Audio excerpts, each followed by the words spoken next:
A young innocent girl was riding her bicycle around her house. When her mother went to check on her after preparing lunch, she was gone, vanished without a trace. 12 years later, workers renovating a property's garage uncovered something shocking beneath the concrete floor. A discovery that would change everything. Cedarbrook Hollow wasn't the kind of place where children disappeared. Nestled in the Pacific Northwest, this quiet, forested town had always prided itself on its safety and tight-knit community. Misty mornings blanketed the winding, tree-lined roads in fog, creating an almost ethereal landscape. Over the past decade, Cedarbrook Hollow had grown modestly, with new developments sprouting along its edges. The rise of Airbnb rentals brought a steady stream of visitors, as remote work made rural escapes popular for city dwellers seeking temporary refuge in the forest's tranquility. That afternoon in late May, Laura Forrester pulled into her driveway at exactly 3:17 p.m., as she did most weekdays. At 40, her honey blonde hair showed strands of silver she no longer bothered to hide. The lines around her eyes had deepened over the years, etched by a grief no parent should ever endure. Laura switched off the engine of her aging car and gathered her pastry utensil box and uniform. As a pastry chef at the Morning Roost, she worked the early shift, starting at 5:30 a.m. to prepare the day's pastries and desserts, finishing by mid-afternoon. This allowed her to return to a house that never stopped feeling too quiet. Laura Forrester was a mom, or used to be, before her daughter Emily disappeared 12 years ago. Emily was only 8 when she vanished one morning during summer break. Laura had been in the kitchen making lunch when she realized she hadn't heard Emily's giggles for over an hour. She called out, checked the backyard, then the front yard, then the neighbors' houses. By nightfall, the entire town was searching for the little girl with the bright smile and golden curls. In the aftermath, Laura's husband couldn't bear the weight of their shared grief.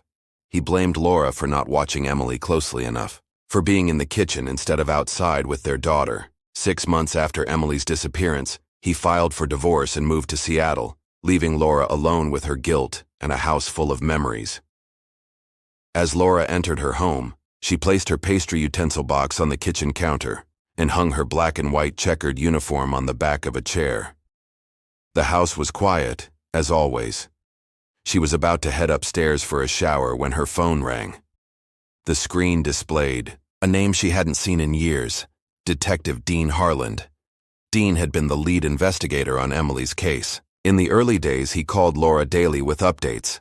But as months turned into years and the case went cold, the calls stopped. Laura often had to reach out to the police department herself, only to be told there were no new leads. Her heart raced as she answered. "Detective Harland," she said. "Ms. Forrester, good afternoon," came his voice, deeper than she remembered, perhaps aged by the years. "Are you at home?" "Yes, I just got back from work. Is everything okay?" There was a brief pause. "Something's come up related to Emily's case. It's important. Would it be all right if I came by to speak with you in person?" Laura's hand tightened around the phone. "Of course, yes. I'll be there in 15 minutes. After hanging up, Laura paced the living room, straightening magazines that didn't need straightening, fluffing pillows that weren't flat. Her mind raced with possibilities. Had they found Emily? Were they her remains? Had someone confessed? The uncertainty was agonizing. When she saw the patrol car pull up through the front window, Laura was already waiting at the door. Detective Harland stepped out, looking older than she remembered. His dark hair was now peppered with gray, and he carried himself with the slight stoop of someone who had spent too many years hunched over case files. "Ms. Forrester." He nodded as he approached the porch. "Please, call me Laura," she said, a formality they repeated every time they met, despite knowing each other for over a decade. "Laura," he corrected. "Thank you for seeing me on such short notice. Please come in," she said, stepping aside, but he remained at the bottom of the porch steps. "Actually, I think it's better if you come with me. We found something, an important piece of evidence related to Emily's case." Laura's breath caught in her throat. "What is it?" "We found Emily's bicycle," he said, his face serious. "The forensic team is investigating the location now." "Her bike? Where? How?" Laura's questions tumbled out. "It was discovered at an Airbnb property not far from here. It would be best if you came with me so you could identify it and confirm it belongs to Emily. Laura didn't hesitate. She grabbed her purse from the hall table and locked the door behind her. As they drove through the familiar streets of Cedarbrook Hollow, Laura realized they were heading down Oak Ridge Road, a route she took daily to work. When they pulled into the driveway of a large cedar-sided house, Laura felt a chill. "I pass this house every day," she whispered, more to herself than the detective. "I drive by here every single morning." Detective Harland gave her a sympathetic look as he parked. "We'll figure this out, Laura." The property buzzed with activity. Police officers milled about, some taking photos, others talking in small groups. Yellow crime scene tape cordoned off the garage, where several people in white forensic suits worked. As Detective Harland led her toward the garage, a man in a construction vest approached. "Detective, we finished documenting the initial position of the item," he said. "Thank you, Johnson. Ms. Forrester, this is Ryan Johnson, the renovation foreman who discovered the bicycle." The construction worker nodded at Laura. "We were breaking up the concrete for plumbing repairs and to renovate the entire garage when we found it. It was completely buried under the floor." Laura followed them into the garage where a section of the concrete floor had been broken away, revealing a pit about 3 feet deep. At the bottom, partially covered in dirt and concrete dust, lay a small pink bicycle with a white plastic basket attached to the front. Even covered in grime, Laura recognized it immediately. "That's hers," she said, her voice barely audible. "That's Emily's bike." She stepped closer to the edge of the pit, drawn to something her daughter had touched, had loved. The bike was rusted and deteriorated but unmistakable. "Are you sure?" Detective Harland asked gently. Laura nodded and pointed to the handlebars. "Those decorations? See the purple and pink streamers? Emily never let anyone take those off. She loved them." Her voice broke on the last word and she covered her mouth with her hand. "The bike was deliberately placed here," the construction foreman added. "It wasn't just accidentally covered during construction. It was buried deep, meant to be hidden." "Was there?" Laura couldn't finish the question, fear constricting her throat. Detective Harland understood. "There are no human remains, Laura. Just the bicycle."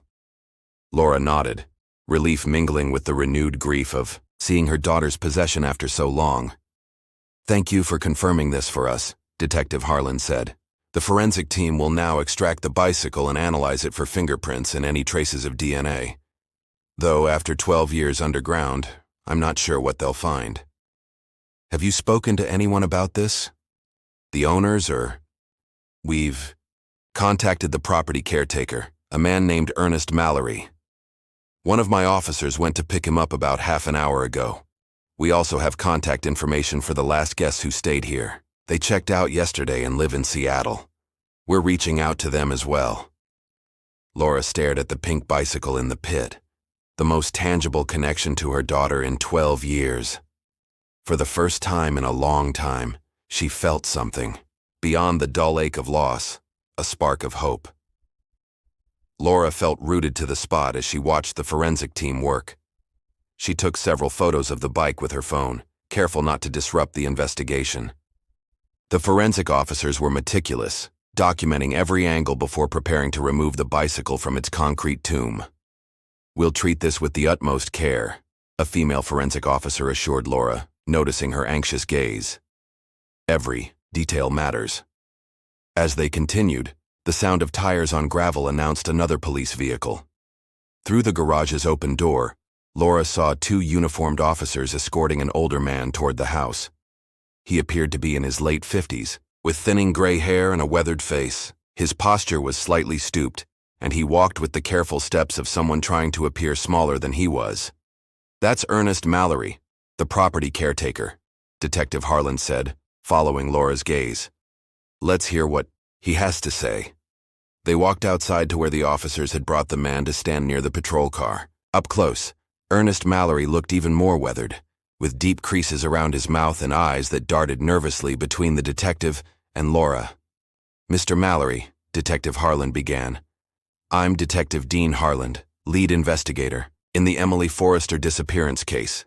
This is Laura Forrester, Emily's mother." Ernest nodded stiffly, not quite meeting their eyes. I heard something was found. The officers wouldn't tell me much, just that I needed to come here right away. We've discovered a child's bicycle buried under the concrete floor of the garage, Detective Harland explained. It's been identified as belonging to Emily Forrester, who disappeared 12 years ago at age 8. Ernest's eyes widened. A bicycle under the concrete? His voice rose slightly. I don't know anything about that. I'm just the caretaker. I deal with guests and property upkeep, that's all. But I do know the owner ordered a renovation on his garage. How long have you been working as the caretaker for this property? Detective Harland asked. About 10 years now, since Mr. Holloway decided to rent it out through Airbnb. And who is Mr. Holloway? Ernest shifted his weight. Vance Holloway. He's the owner, lives in Zurich, Switzerland now. Has for years. He comes back once or twice a year to check on the property, but otherwise he'd trust me to manage everything. Detective Harland maintained eye contact. When was the garage floor last renovated or repaired? Not since I've been here, Ernest replied. The house was built about 13 years ago. Mr. Holloway lived here for a few years before moving to Europe. Laura watched the exchange, trying to read Ernest's body language. There was something in the way he kept glancing at the garage, a nervousness that seemed excessive, even under the circumstances. Detective Harland's voice took a harder edge. Mr. Mallerie, I'll be direct. The main suspects at this point are people who had regular access to this property. That's you and the owner. For a guest to bury a bicycle under concrete would be highly unusual and difficult to accomplish. Ernest's face flushed red. You think I had something to do with this? I wouldn't dare do such a thing. I'm a property caretaker, not a criminal. I don't know anything about any missing girl or bicycle. We'll need records of all guests who've stayed here over the years, one of the uniformed Sotrudniki said. Ernest nodded quickly. Of course, I can provide all of that. This property is one of the favorites in the area. Some guests have stayed for months, even a year or two, especially since remote work became common. I have all the records. You're suggesting the bicycle could have been buried by a long-term guest? Detective Harland asked skeptically. I'm not suggesting anything, Ernest said, raising his hands defensively. I'm just saying, I don't know how it got there. For all we know, it could have been there before I started working here. Detective Harland exchanged glances with an officer, who pulled out a tablet and began tapping the screen. After a moment, the officer spoke. According to county records, this property was built in 2010, about a year before Emily Forrester's disappearance in 2011. Well, there you have it, Ernest said quickly. The bike must have been placed there during construction, before the concrete was poured. I wasn't even working for Mr. Holloway then. Detective Harland's expression remained impassive. We'll need to speak with Mr. Holloway as soon as possible. In the meantime, Mr. Mallerie, I'd appreciate it if you stayed in town and made yourself available for further questioning. Ernest nodded vigorously. Of course, Detective. I want to help any way I can. I'll give you any information you need. Laura watched as Detective Harland directed his officers to coordinate with international law enforcement to contact Vance Holloway in Switzerland. The property would be thoroughly searched, and all guests who had stayed there would be contacted and interviewed. Detective Harland turned to Laura. We've alerted the local media about the discovery. They'll probably be here soon. Would you like to make a statement? Laura shook her head. No, I don't think I can handle that right now. It's too much. I understand completely, he assured her. I'll have an officer escort you home. We'll keep you updated on everything we find. As Laura was led back to a patrol car, she saw news vans arriving. Reporters set up cameras at the edge of the property. The sight of Emily's bicycle had awakened something in her, a desperate hope that had lain dormant for years. But with that hope came the fear of disappointment, of having her heart broken again. As the officer drove her home, Laura stared out the window at the familiar streets of Cedarbrook Hollow, seeing them with new eyes. Somewhere in this town, perhaps, were answers about what had happened to her daughter. For the first time in 12 years, she felt she might actually find them. Back home, Laura thanked the officer for the escort and went straight to her bedroom. Her mind spun with the day's events, the discovery of Emily's bicycle, The questioning of Ernest Mallerie, the renewed investigation. She changed out of her work clothes into comfortable sweatpants and an old university sweatshirt, then padded, barefoot to her home office. The room, once Emily's bedroom, had been converted into a workspace years ago, when Laura could no longer bear passing the door daily and seeing her daughter's untouched belongings, waiting for a return that never came. The walls, once bright yellow, as Emily had chosen, were now neutral beige. But Laura kept a few of her daughter's drawings framed on the wall, unwilling to erase her completely. Laura sat at her computer and logged into the online forum she'd frequented for a decade, the Missing Children Support Community. The group had been a lifeline, connecting her with other parents who understood her pain and helping her navigate the complex emotions of having a missing child. Her hands trembled as she created a new post. Today, after 12 years, police found Emily's bicycle buried under concrete in the garage of an Airbnb rental property in town. I drive past this house every day on my way to work. The investigation is ongoing.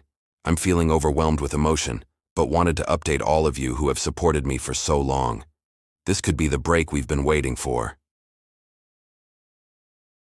She attached a photo she'd taken of the bicycle in the pit and hit post. Almost immediately, notifications popped up as community members responded with messages of support and hope.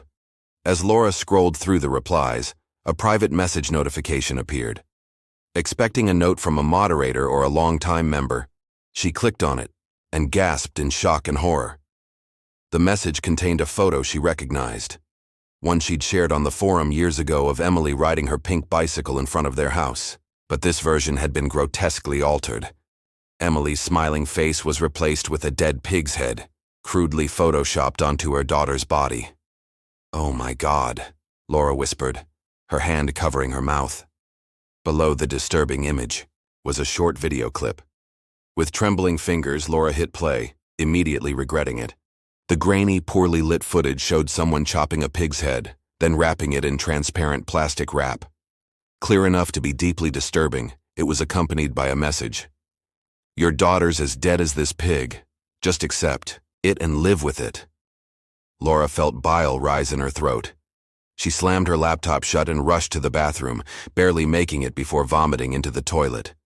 She retched until nothing was left, then slumped against the cool tile wall, shaking. After several minutes, she gathered her strength and returned to the computer. She needed to document this before reporting it to Detective Harland. Steeling herself, she reopened the laptop and took screenshots of the message, the altered photo, and the video. Then she typed a reply. "Who are you? If you're man enough to send this filth, you should be man enough to reveal yourself. Who would do something so cruel to a mother who has suffered for 12 years? She clicked the sender's username, hoping for information about the culprit, but the profile was private, with no visible followers or following counts, suggesting the account was newly created solely to torment her. Laura paced the room, trying to calm her racing heart. After a few minutes, she returned to the computer and forced herself to rewatch the video, searching for clues. Pausing at various moments, she examined the background. There wasn't much to go on, just a wooden surface, possibly a table or butcher block, in an outdoor setting. In one frame's corner, she glimpsed what might be a pine tree visible through a window. Laura shared the photo and video with the community and sent them to Detective Harland, hoping someone might spot something she'd missed. She posted with a message explaining what had happened and asking for help identifying the account or clues in the footage. As she uploaded, her phone rang. It was Detective Harland. "I just saw what you sent me," he said without preamble. "When did you receive this?" "Just now," Laura replied, her voice steadier than expected. "I posted an update about finding Emily's bike on my support forum, and this appeared in my private messages almost immediately. I've got our tech team analyzing the video and trying to trace the account," Detective Harland said. "One thing I noticed right away, the trees in the video's background look like European alpine evergreens, not the species we typically see around here." "Do you think it could be the property owner? He lives in Switzerland, right? It's a possibility we can't rule out," Detective Harland admitted. "The timing is suspicious. We contacted Ernest Mallerie earlier today, and it's possible he alerted the owner. But it could also be someone unrelated. Perhaps a troll who Saw the news about the bicycle and decided to be cruel. Have you found anything else at the house? Laura asked. We've conducted a thorough search of the entire property, Detective Harland replied. There are no signs of human remains or other evidence related to Emily's case, which is positive. We're continuing to process the scene, but so far the bicycle is our only solid lead. What about the guests? Have you reached any of them yet? We're still contacting them. With years of rental history, it's a slow process, but we're prioritizing long-term stays and anyone there around the time Emily disappeared. Detective Harland paused, then continued. Our forensic team completed their preliminary examination of the bicycle. As expected, they found no usable fingerprints or DNA. The bike's been underground too long. The concrete and moisture destroyed any biological evidence. Laura closed her eyes, fighting disappointment. So, we're back to square one. Not at all, Detective Harland assured her. Finding the bicycle is a major breakthrough. It tells us whoever was involved in Emily's disappearance had access to that property. It narrows our focus significantly. After the call, Laura returned to her computer. Her forum post had generated dozens of replies, with members offering analysis and support. Some agreed with Detective Harland that the video's trees appeared to be European species. Others noted inconsistencies suggesting digital alteration or AI generation. Laura spent hours reading and responding, grateful for the distraction and the community's expertise. Each supportive message made her feel stronger, more capable of facing what lay ahead. But beneath it all ran a current of dread. Someone wanted her to stop looking for Emily, to believe her daughter was dead, and that someone might have been watching her for years, waiting to crush her hope the moment it returned. The rest of the day and evening passed in a blur as Laura engaged with the forum. The community rallied around her, analyzing the disturbing video and photo while offering emotional support. Technical experts examined the footage frame by frame. The lighting is inconsistent between frames, one member wrote. There's strange artifacting around the pig's head, suggesting digital manipulation. I work in video authentication, another commented. This looks like a composite. Real butchering footage mixed with AI-generated elements to appear as if it happened in a specific location. Laura clung to these technical analyses, preferring to focus on the video's mechanics rather than its horrific content or implications for Emily's fate. As night deepened, she realized she'd lost track of time. Her computer's digital clock showed nearly midnight. She logged out, promising to update the group with any news, and shut down her computer. Exhausted, Laura knew sleep would be elusive. Her mind raced with scenarios and possibilities. Despite this, she went through her nighttime routine, washing her face, brushing her teeth, changing into pajamas. In bed, she stared at the ceiling, watching shadows cast by passing car headlights. The bike buried in concrete, the altered photo, the pig's head video, Ernest Mallerie's nervous demeanor, the property owner in Switzerland. The timing seemed too precise to be coincidental. Laura shifted positions, seeking comfort that wouldn't come. If the message's sender was in Europe, as Detective Harland suggested, they were thousands of miles away, hiding behind a screen, tormenting her from a distance. But why? What could motivate such cruelty toward a mother who'd endured unimaginable pain? And that final message? Just accept it and live with it. Was it meant to convince her Emily was gone, to abandon hope? Or was it a threat to stop pursuing the truth now that evidence had surfaced? Hours passed and sleep remained out of reach. Laura watched her bedside clock's digital numbers change. 1:17 a.m., 2:42 a.m., 3:28 a.m. By 4 a.m., she gave up entirely. This is ridiculous, she muttered, switching on the bedside lamp. If she couldn't sleep, she could at least be productive. Laura got out of bed and changed into black jeans and a soft green sweater.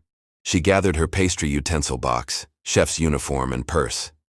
It wasn't unusual for her to arrive early at the morning roost, though 4 a.m. was extreme even for her. But the bakery owner, Marge, had given Laura her own key to the back door years ago, trusting her completely with the business she'd built over 3 decades.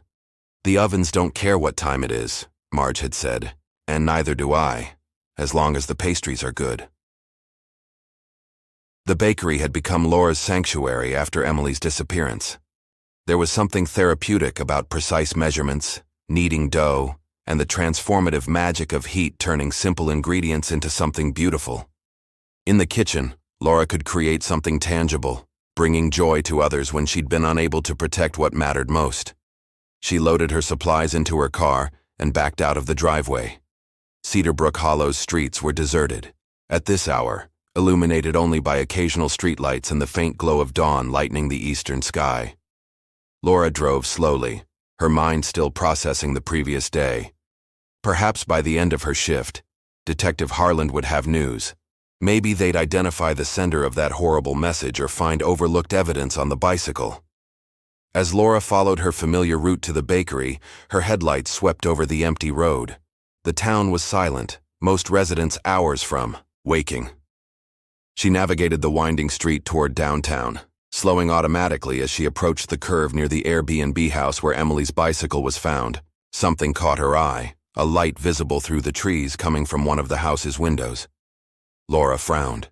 Detective Harland had said the property was under police investigation. QA, no one should be there. As she watched, the light went out, plunging the house back into darkness. "That's odd," Laura murmured. The police might have left an officer to guard the scene, but why would they be turning lights on and off at 4 a.m.? Acting on instinct, Laura slowed her car and turned onto the private road leading to the house. She drove cautiously, keeping her headlights on, but approaching carefully. As she neared, she spotted a white van parked near the house's side. It wasn't a police vehicle. Laura parked a short distance away and switched off her engine. She debated calling Detective Harland immediately, but decided to take a closer look first. If it was nothing, she didn't want to wake him for no reason. She stepped out quietly, closing the door with a gentle push to avoid a slam. The pre-dawn air was cool and damp as she moved toward the house, staying close to the tree line for cover. As she approached, Laura saw movement near the front of the property. A figure walked hurriedly from the house toward the white van. Ernest Mallerie, the caretaker. Even in the dim light, she recognized his stooped posture and nervous gait. Ernest carried something, though Laura couldn't make out what from her distance. He placed the item in the van, turned back toward the house, then froze as he heard Laura's footsteps on the gravel driveway. "Who's there?" he called, his voice tight with alarm. Laura hesitated, then stepped into view. No point hiding, now. "It's Laura Forrester," she said, walking toward him, Emily's mother. Ernest's face was hard to read in the darkness, but his body language spoke volumes. His shoulders tensed, and he took a half-step back toward his van. "What are you doing here at this hour?" he asked, his voice strained. "I could ask you the same thing," Laura replied, stopping a few yards away. "I thought this property was off-limits during the investigation. I was driving to work and saw lights on." Ernest shifted his weight. Mr. Holloway, asked me to retrieve some important documents from the house. Insurance papers and property records the police need for their investigation. He got permission for me to collect them." Laura studied him, noting how his eyes darted, never settling on her face for more than a second. "At 4 a.m? Mr. Holloway's in Switzerland. It's already mid-morning there," Ernest said quickly. He called when he woke up and heard about what was happening. The police needed these papers right away, and I should get them as soon as possible. The explanation sounded plausible, but something about Ernest's manner made Laura uneasy. He seemed too nervous, too eager to justify his presence. "I'm just following my employer's instructions," Ernest continued, moving toward the driver's side of his van. "I need to deliver these papers to the police station now. You shouldn't linger around here, Miss Forrester. This is a crime scene." Laura nodded slowly. "I'm heading in the opposite direction anyway," she said, pointing back toward the road she'd come from. "I'm on my way to work." Ernest gave a curt nod and climbed into his van. Laura walked back to her car, listening as the van's engine started. She waited until Ernest had driven down the private road before getting into her vehicle. Once inside, she reached for her phone and called Detective Harland. Despite the early hour, he answered on the third ring, his voice alert. "Laura, is everything all right?" "I'm not sure," she replied, explaining what she'd witnessed. "He said he had permission to enter the house?" Detective Harland asked, his tone sharpening. Yes, to collect documents for the owner. He claimed they were needed for the investigation. That's absolutely false, Detective Harland said firmly. No one has permission to enter that property right now, especially not in the middle of the night. Whatever Ernest was doing there, it wasn't authorized by us. Laura felt a chill. Should I follow him? He just left a few minutes ago. Absolutely not, Detective Harland replied immediately. He could be dangerous, especially if he feels cornered. Stay where you are.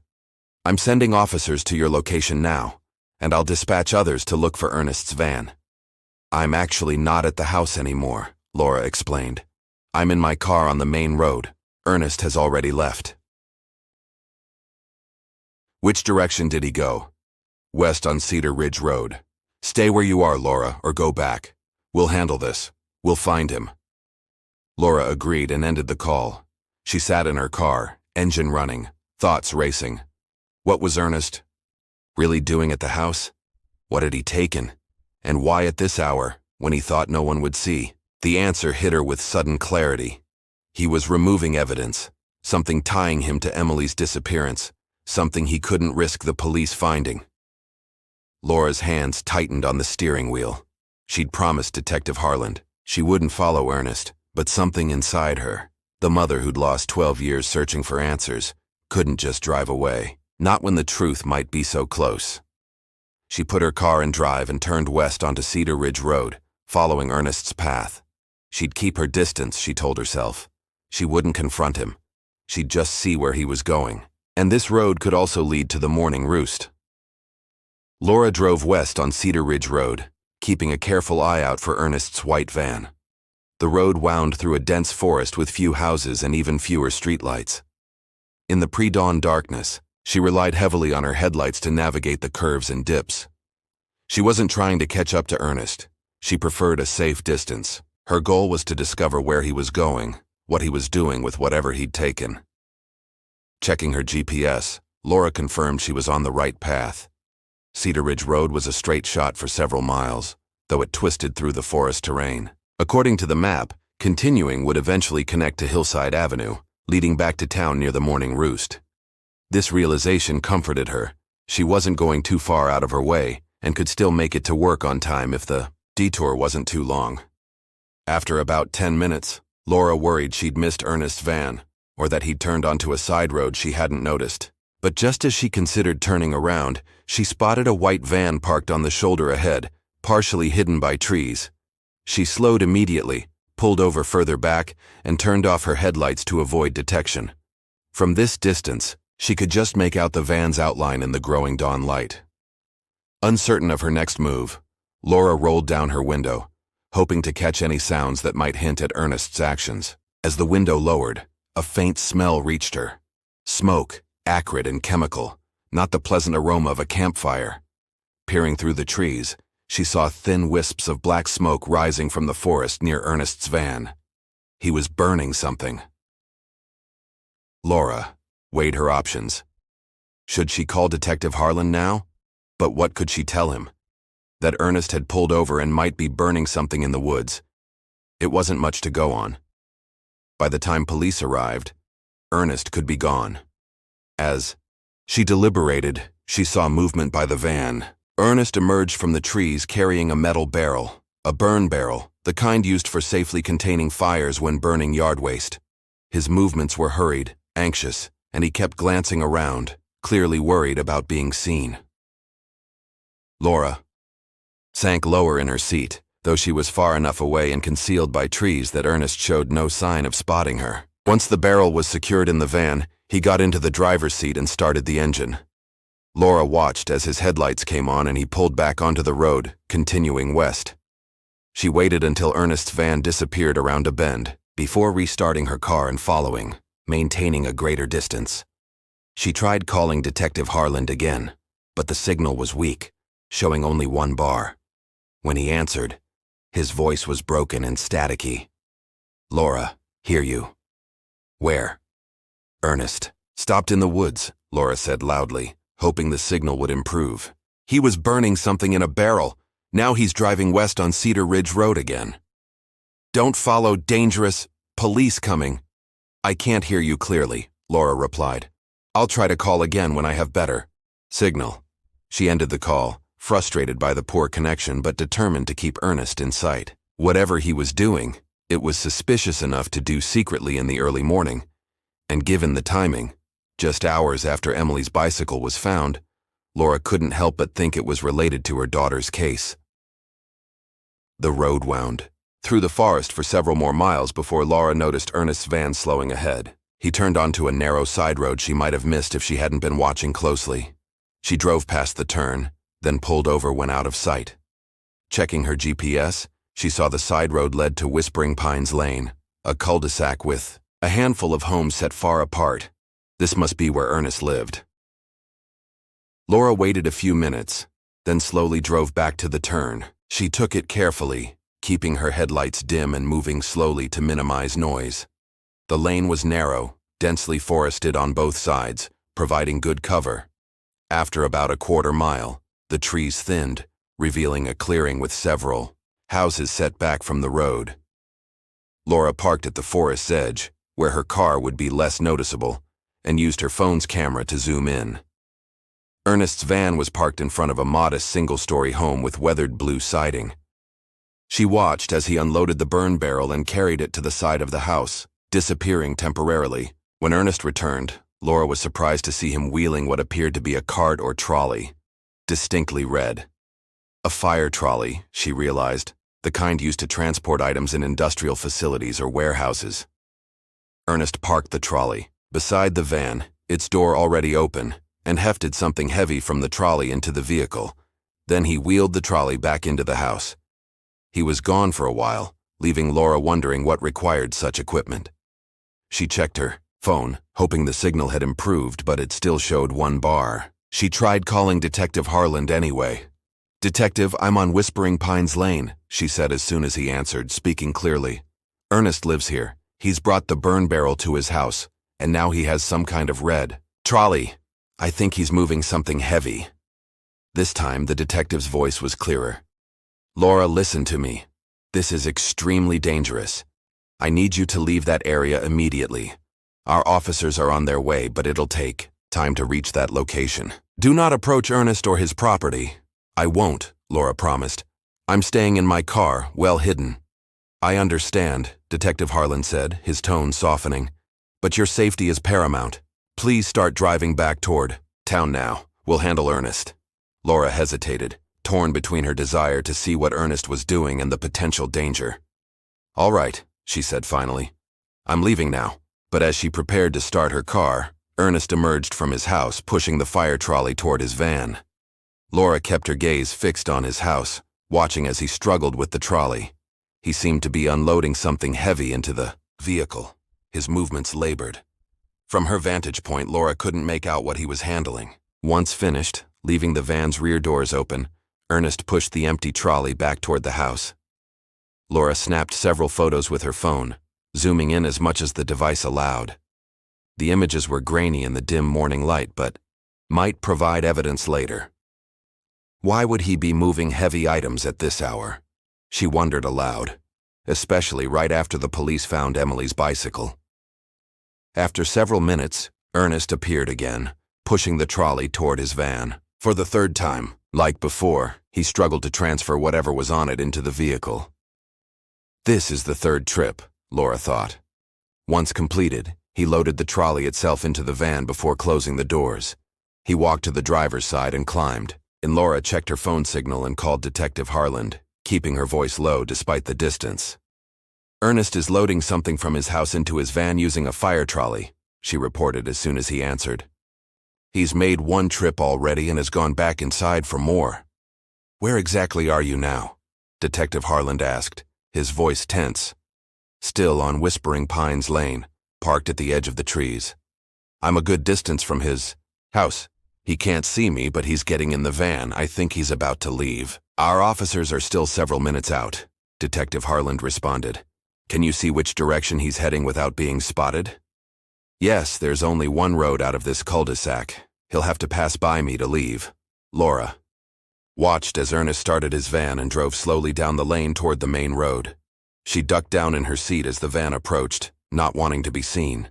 "He's heading back toward Cedar Ridge Road," she whispered into the phone. As soon as Ernest's van passed and turned onto the main road, Laura saw multiple police cruisers with flashing lights, but no sirens racing toward the cul-de-sac. They must have driven with sirens off to avoid alerting Ernest. The first cruiser slowed near the intersection, and Laura saw Detective Harland inside, speaking urgently into his radio. The other cars continued past, presumably pursuing Ernest's van. Laura started her car and pulled onto the road, following the police vehicles at a distance. As she rounded a bend, she saw the officers had formed a blockade across the road, stopping Ernest's van. The police had positioned their vehicles strategically, leaving Ernest no path forward or backward. Laura parked a safe distance away and watched as officers approached the van with weapons drawn, ordering Ernest to exit, with his hands visible. Ernest complied, stepping out slowly, his face a mask of resignation. Detective Harland approached once Ernest was secured and handcuffed.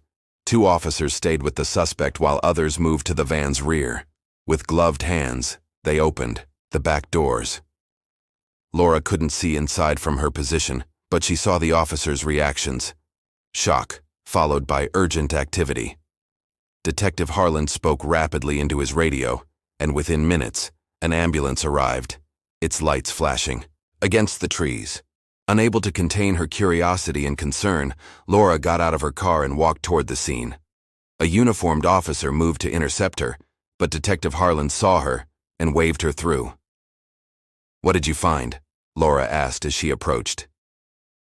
Detective Harland's expression was grim. "You should prepare yourself, Laura.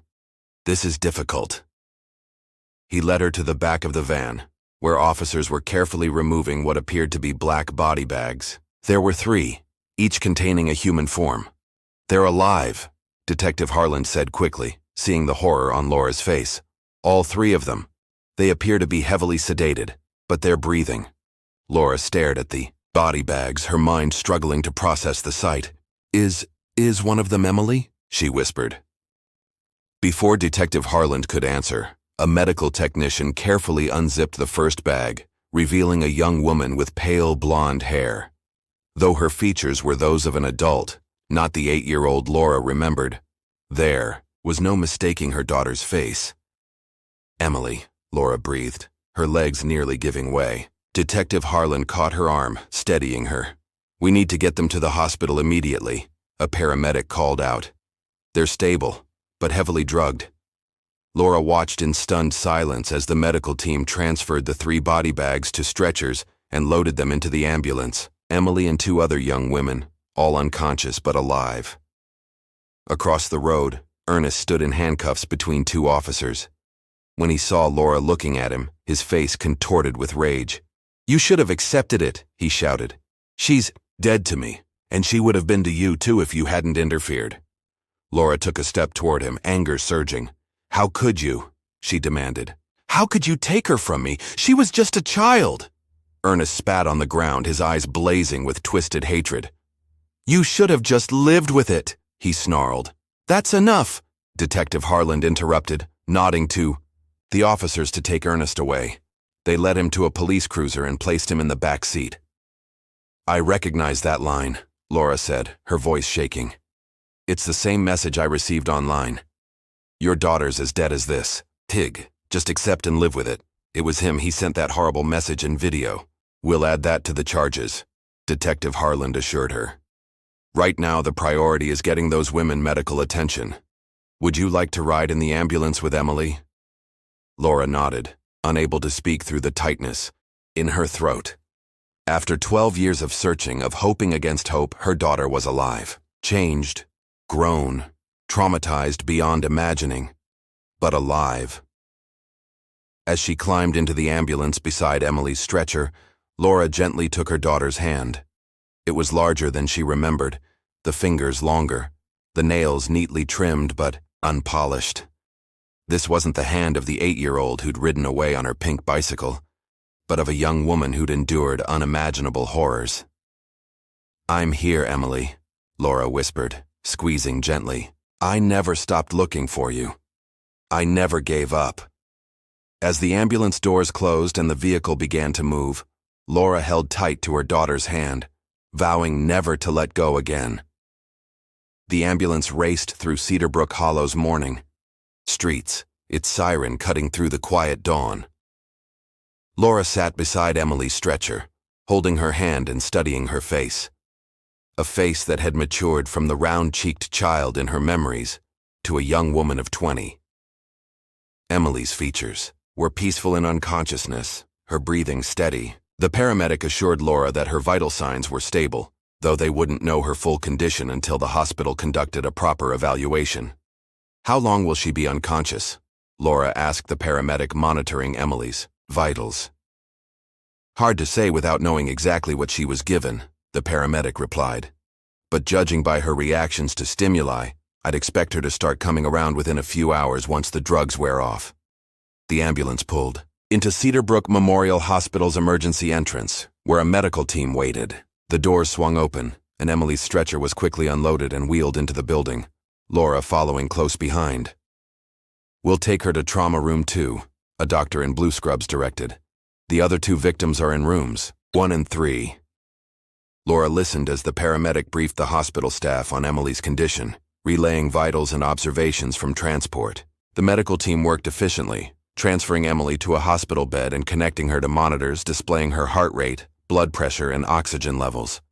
Laura waited outside until a nurse approached and gently touched her arm. "Ms. Forrester, the police would like to speak with you." Laura followed the nurse to a private waiting area where Detective Harland was waiting. "How is she?" he asked as Laura sat heavily in a chair across from him. "Stable," Laura replied, her voice distant. "Still unconscious. They're examining her now." Detective Harland nodded. "We have officers stationed outside each of the women's rooms. They're safe now." "Have you identified the other 2 women?" Laura asked. "We believe so, tentatively," Detective Harland said. Ernest's journal, along with missing persons reports matching their ages and descriptions, confirmed they are Kayla Bennett and Juliana Ramirez. Kayla went missing from Portland 11 years ago at age 9, and Juliana disappeared during a school field trip in Seattle 13 years ago, also at 9. Laura closed her eyes briefly, imagining the other mothers who would soon receive life-changing phone calls, just as her life had changed hours ago when Emily's bicycle was found. "What about Ernest? Has he said anything?" she asked, opening her eyes. "Not much beyond his outburst at the scene," Detective Harland replied. "He's invoked his right to an attorney, but we found plenty at his house. Journals, photographs, records he kept of the girl's development. It seems he maintained a twisted fantasy of being their caretaker rather than their captor." "How? Did he keep them hidden for so long? Didn't anyone visit his house?" "The house has a storm bunker underneath, converted into a soundproofed living area.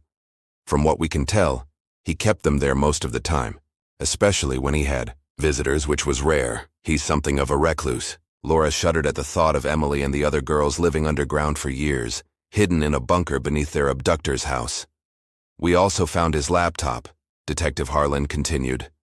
"Our tech team confirmed he sent you that manipulated photo and video. He created a new account for that purpose. The video was, as some of your forum members suspected, digitally altered using AI to appear as though it was filmed in Europe.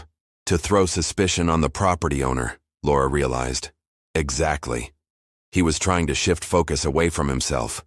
We've been in contact with Swiss authorities. They've interviewed Mr. Holloway. He admits to ordering the renovation, but denies any knowledge of this situation. That said, we'll continue investigating his possible involvement." A doctor entered the waiting room. "Ms. Forrester, I'm Dr. Patel. I've completed my initial examination of your daughter." Laura stood quickly. "How is she? Is she awake?" "Not yet, but she's showing signs of emerging from sedation. Her physical condition is remarkably good considering the circumstances. She's undernourished but not severely so, and we found no signs of physical trauma beyond some old, healed fractures in her left arm and right ankle." "What about sexual abuse?" Laura forced herself to ask, the question haunting her since Emily was found. Dr. Patel's expression remained neutral. We found no evidence of sexual assault or abuse. From what all three women have told us, Ernest Mallerie maintained what he called a fatherly relationship with them. It was controlling and psychologically abusive, but not sexual in nature. The relief Laura felt was overwhelming, while Emily's psychological trauma would take years to heal. Knowing she'd been spared that horror felt like a small mercy. "When can I see her again?" Laura asked. "You can go in now if you'd like. We've moved her to a private room. She may regain consciousness soon, and having a familiar presence could help." Laura turned to Detective Harland. "I need to be with her." "Of course," he nodded. "I'll check in later. We'll need statements from all three women when they're able, but that can wait until they're medically cleared." Laura followed Dr. Patel through the hospital corridors to a room where a uniformed officer stood guard outside. Inside, Emily lay in a hospital bed, connected to monitoring equipment. Her eyes were closed, but her breathing seemed different now. Less deep, more natural. Laura pulled a chair close and took Emily's hand again. "I'm here, sweetheart," she said softly. "You're safe now." For nearly an hour, Laura sat beside Emily, sometimes speaking softly, sometimes watching her breathe. Around 8 a.m., she noticed Emily's eyelids fluttering. "Emily?" Laura leaned closer. "Can you hear me?" Emily's eyes opened slowly, unfocused at first, then clearing as she took in her surroundings. When her gaze fell on Laura, there was a moment of confusion, followed by a flicker of recognition. "Mom," she said, her voice hoarse, barely above a whisper. Laura's eyes filled with tears. "Yes, sweetheart. It's me." Emily's eyes widened as awareness returned. "Where am I? Where's Ernest?" Fear edged her voice. "You're in the hospital," Laura assured her quickly. "Ernest has been arrested. He can't hurt you anymore. You're safe now." Emily stared at Laura, as if convincing herself this was real. I thought I'd never see you again." Laura's tears spilled over. "I never stopped looking for you, never stopped hoping." A nurse entered, saw Emily was awake, and quickly checked her vitals before alerting the doctor. Dr. Patel returned moments later, accompanied by Detective Harland. "Hello, Emily," Dr. Patel said gently. "I'm Dr. Patel. How are you feeling?" "Dizzy," Emily replied. "Tired, but okay. That's normal. The medication you were given is still wearing off. We'll take very good care of you." Detective Harland stepped forward. "Emily, I'm Detective Harland. I don't want to overwhelm you, but when you feel up to it, we'd like to ask some questions about what happened." Emily nodded slowly. "The other girls, Kayla and Jules, are they here too? Are they okay?"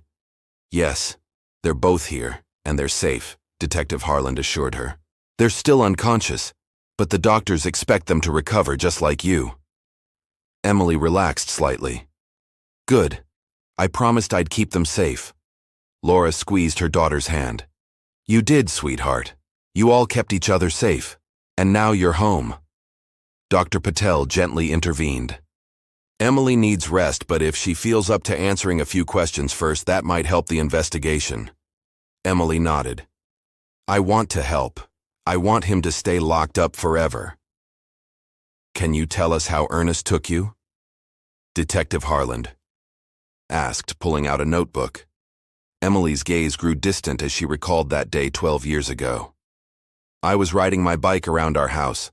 It was summer vacation, and Mom was inside making lunch." She glanced at Laura. "Ernest drove by in his truck. He stopped and offered me a candy bar. Then he asked if I wanted to see his cat that had just had kittens." Laura closed her eyes briefly, imagining her bright, trusting daughter lured by a predator's tactic. "I said no at first," Emily continued. "But he said the kittens were in a garage nearby and I could bring my bike. I really wanted to see the kittens." Her voice broke. "There weren't any kittens. When we got to the empty house, I guess it was the Airbnb place before it, was finished, he gave me a drink. It tasted funny, but I was thirsty from riding my bike. Then I got really sleepy." Detective Harland nodded, making notes. "And then he took you to his house?" "Yes, to the bunker underneath. That's where I met Kayla. Jules came later. He told us there was a war outside, that our parents were dead, and he was protecting us. Emily's voice hardened. But we figured out he was lying. We saw newspapers sometimes when he was careless. We knew there was no war. Laura listened, horrified but grateful Emily was coherent enough to provide this information. Her clear recollection suggested her mind was intact despite the trauma. Did he ever tell you why he took you? Detective Harland asked. Emily was quiet for a moment. He said he was saving us from bad parents who didn't watch us closely enough, who didn't deserve us. She looked at Laura apologetically. I knew that wasn't true about you, Mom. I knew you loved me. Laura's heart ached, but she squeezed Emily's hand reassuringly. We've been going through Ernest's journals, Detective Harland told Laura during a later visit. They provide a disturbing glimpse into his mindset. He believed he was rescuing girls from what he perceived as neglectful families. In Emily's case, he claimed he observed her playing outside unsupervised several times before he took her. I was in the kitchen, Laura said, old guilt resurfacing. I could see the front yard from the window. I turned away for a few minutes to check the oven. Laura, none of this was your fault, Detective Harland said firmly. Predators like Ernest exploit any semblance of normal life. There's no way you could have predicted or prevented this. He continued, his tone grave. We found evidence in Ernest's recent journal entries and on his computer. He was planning to move all 3 women to a new location. It appears he had ties to an international trafficking ring operating through the dark web. As the women neared adulthood, he was preparing to sell them. Laura gasped, her free hand covering her mouth. Emily's grip tightened on her other hand. He was getting nervous about keeping them as they got older, Detective Harland continued.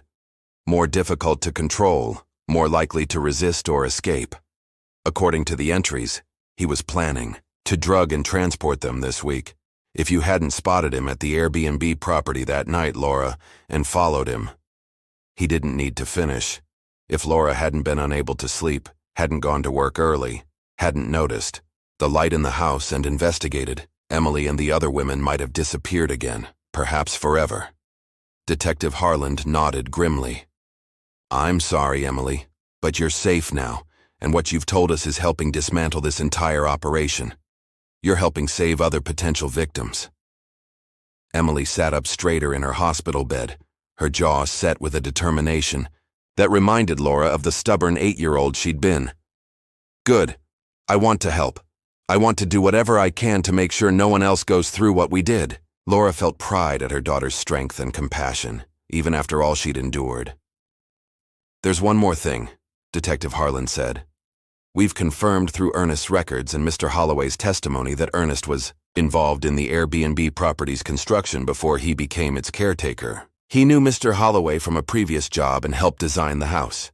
He was present during construction and had access to the site before the concrete was poured in the garage. So he buried the bike, Laura concluded, to hide the evidence. Exactly. Mr. Holloway appears to have had no knowledge of Ernest's crimes. He's cooperating fully with the investigation, both here and in Switzerland. Detective Harland asked a few more gentle questions before Dr. Patel suggested Emily needed rest. He thanked Emily and promised to check in later before leaving. Alone with her daughter, Laura stroked Emily's hair gently. Get some sleep. Sweetheart, I'll be right here when you wake up. I promise. Emily's eyes were already drifting closed, the drug still in her system making it hard to stay awake. Don't leave, she murmured. Never again, Laura promised, settling into the chair beside the bed. I'm staying right here. As Emily slipped back into sleep, Laura watched her daughter's face, marveling at the miracle of having her back. Whatever challenges lay ahead, the psychological recovery, adjusting to a world that had moved on without her for 12 years, the legal proceedings against Ernest, they would face them together. After 12 years of darkness, light had finally returned to Laura's life. In the end, it wasn't just the discovery of a buried bicycle that brought Emily home. It was a mother's refusal to give up, a detective's dedication to a cold case, a daughter's will to survive, and the countless small decisions that led Laura to drive past the Airbnb house at exactly the right moment that fateful morning. Some might call it coincidence. Laura preferred to think of it as the universe finally righting what had gone so terribly wrong 12 years before. Whatever it was, she was grateful for every moment, every challenge, every triumph that came with having her daughter home. After 12 years of darkness, they had found their way back to the light together.